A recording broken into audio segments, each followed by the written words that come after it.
వీళ్ళ దౌర్భాగ్యం. లేకపోతే విశాఖ ఉక్కును సర్వనాశనం చేస్తున్న జగన్, భాజపాతో కలిసి స్టీల్ ప్లాంట్ కాళ్ళు చేతులు విరిచేశారు. వైకాపా ప్రభుత్వం పెద్ద దొంగ, 70,000 కోట్ల విలువైన పోర్టును 600 కోట్లకు అదాని కట్టబెట్టారు. పిసిసి అధ్యక్షురాలు వైఎస్ షర్మిల ధ్వజం అన్నటువంటి వార్తని హైలైట్ చేశారు. లేకపోతే ఇప్పటికిప్పుడు దిగిపోవాల్సి వచ్చినా విచారం లేదు. కేంద్రంలో భాజపాకు అంశాల వారీగా మద్దతు ఇస్తున్నాం. రాష్ట్రాన్ని మా కుటుంబాన్ని కాంగ్రెస్ చీల్చింది. గతంలో మా బాబాయిని పోటీకి పెట్టింది, ఇప్పుడు నా చెల్లిని రాష్ట్ర అధ్యక్షురాలను చేసింది. ఇండియా టుడే ఎడ్యుకేషన్ సమ్మిట్లో ముఖ్యమంత్రి జగన్ ఎన్నికలు అయ్యాక కేంద్రంలో అధికారంలోకి వచ్చే పార్టీకి మద్దతుపై సమాధానం దాటవేత. ఇప్పటికిప్పుడు దిగిపోవాల్సిన పరిస్థితి వచ్చినా నాకు ఎట్లాంటి విచారం లేదు, నాకు ఎంతో సంతోషం అంటూ ముఖ్యమంత్రి వైఎస్ జగన్ మాట్లాడడం చర్చనీయాంశంగా మారింది. 56 నెలల పాలనలో నా వంతుగా నేను శాయశక్తుల చిత్తశుద్ధితో పనిచేశాను. కోట్ల మంది ప్రజలకు సహాయం అందించడం నాకు ఎంతో సంతృప్తినిచ్చింది. ఇప్పటికిప్పుడు దిగిపోవాల్సిన పరిస్థితి వచ్చినా నాకు ఎట్లాంటి విచారం లేదు.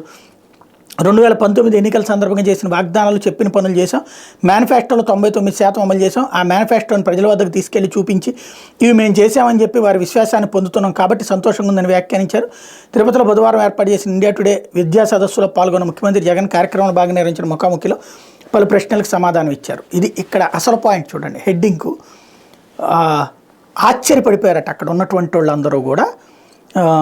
ఇది ఇప్పటికిప్పుడు దిగిపోవాల్సి వచ్చిన ఓ రకంగా షంషేర్గా నేను పబ్లిక్కి ఇచ్చేసాను, అది చెప్పుకుని వెళ్తున్నాను, దానివల్ల నువ్వు ఓడిపోతే అంటే దిగిపోవడం నాకేం అభ్యంతరం లేదు అంటే, ఈనాడు ఆంధ్రజ్యోతి ఇద్దరూ కూడా జగన్ నైరాశ్యంతో మాట్లాడాడన్న కోణాన్ని ప్రొజెక్ట్ చేస్తున్నారు తప్పించి సగర్వంగా నేను ఇది చేశాను అని చెప్పుకుని వెళ్తున్నాను అని చెప్పే పాయింట్ పక్కకి వెళ్ళిపోయింది.